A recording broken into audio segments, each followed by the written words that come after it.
Hello friends! Welcome to myabcenglish.com. I am your facilitator Timir, and I am back here to discuss on a very important topic in today's era, which is storytelling.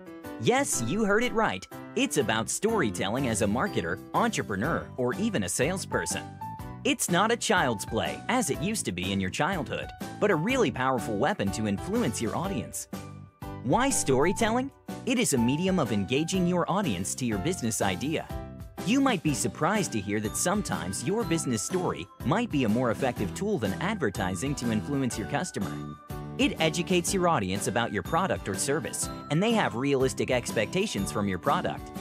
The beginning of your story should always focus on the urgent need of your client in order to immediately draw his attention to your story, and in what ways your product or service benefits him or her in that regard.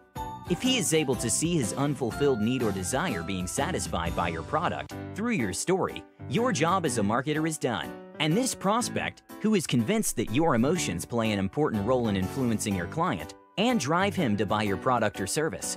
Your story should be able to stir the emotions of your clients and influence their behavior. It can be done by plotting a story which arouses the emotions of your client by focusing on the client's problems in terms of story of a real customer experience and how your product or service solved the client's problem in the story. Again, educating the customer is equally important, which will drive him to call to action.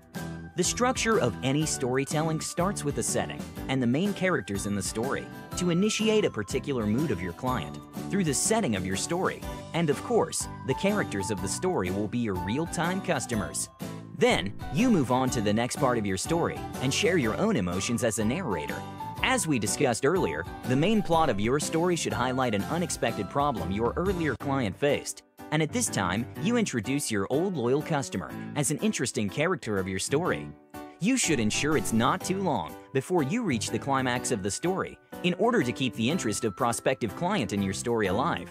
Give an amazing end to the story by linking it to the unexpected problem your previous client faced, which will drive your prospective clients to consider using your product. So, we can conclude that it is the unexpected problem and the solution your product or service offered to the character in your story that are the real stimulators to drive your prospective clients for call to action.